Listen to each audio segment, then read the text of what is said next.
خواتین کی طرف سے تو کر سکتے ہیں. My name is Dhanashri Sawan and I'm student of BE Computer, second year. So I just wanted to ask, is the first pair of human being haven't been proved, but it is not established yet. But now how science will be going to prove it, because we can't go back in time. Thank you. میں نے سوال پوچھا ہے کہ قرآن مجید اور دیگر مذاہب کی کتاب میں لکھا ہے کہ سب سے پہلی جوڑی آدم اور ایو تھی. آدم علیہ السلام اور حوا علیہ السلام تھے. لیکن سائنس اسے تسلیم نہیں کرتا. ہم وقت میں پھر سے واپس نہیں لوٹ سکیں گے تو کس طریقے سے ہم ثابت کریں گے کہ سب سے پہلے جو جوڑی ہے وہ آدم علیہ السلام اور بیوی حوا تھے. پہلے میں یہ کہنا چاہتا ہوں کہ قرآن مجید ایک سائنس کی کتاب نہیں ہے, SCIENCE, لیکن یہ کتاب ہے سائنس کی, SIGNS.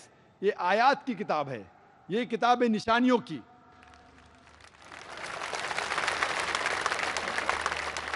اور قرآن مجید میں سب سائنس کے فارمولا نہیں ہیں, لیکن قرآن مجید میں 6000 سے زیادہ آیتیں ہیں, 6000 سے زیادہ نشانیاں ہیں, اور اس 6000 میں سے 1000 سے زیادہ الحمدللہ سائنس کے بارے میں بات کرتی ہے.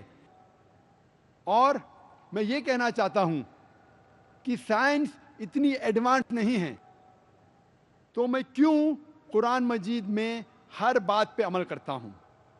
جو بھی قرآن مجید میں لکھا ہے سائنس کے بارے میں, اگر آپ میری تقریر سنیں گے, مثال کے طور پہ ہم کہہ سکتے کہ 80% سائنس پروف کر چکا ہے کہ جو بھی قرآن میں لکھا ہے 100% صحیح ہے.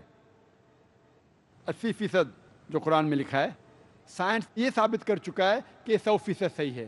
ابھی 20% از ایمبیگوس, جو ہمیں پتہ نہیں. اس 20% میں سے 1% ابھی تک ثابت نہیں کیا گیا ہے کہ وہ غلط ہے. ان نون, ایمبیگوس, پتہ نہیں, تو ہم ڈالتے اسے ڈاؤٹ فل کیٹیگری میں. Doubtful, we don't know.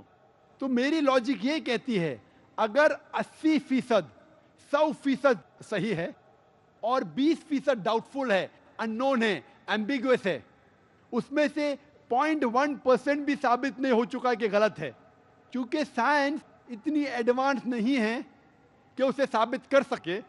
تو میری لاجک یہ کہتی ہے کہ یہ 20% بھی انشاءاللہ صحیح ہوگا.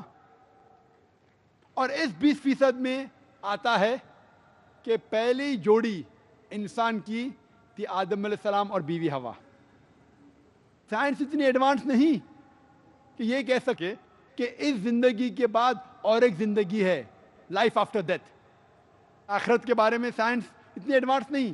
سائنس یہ نہیں تسلیم کرتی جو قرآن میں لکھا ہے کہ قرآن میں ذکر ہے جنت اور دوزخ کا, قرآن میں ذکر ہے جن کا.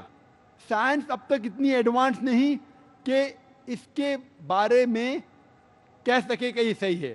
تو بہت سی چیزیں جو قرآن مجید میں لکھی تھی 1400 سال پہلے, اکثر چیزیں سائنس تسلیم نہیں کرتی تھی. لیکن آج سائنس ایڈوانس ہونے کے بعد, سائنس ترقی کرنے کے بعد 80% سے زیادہ ہم یہ کہہ سکتے ہیں کہ سائنس آج تسلیم کرتی ہے کہ 100% صحیح ہے.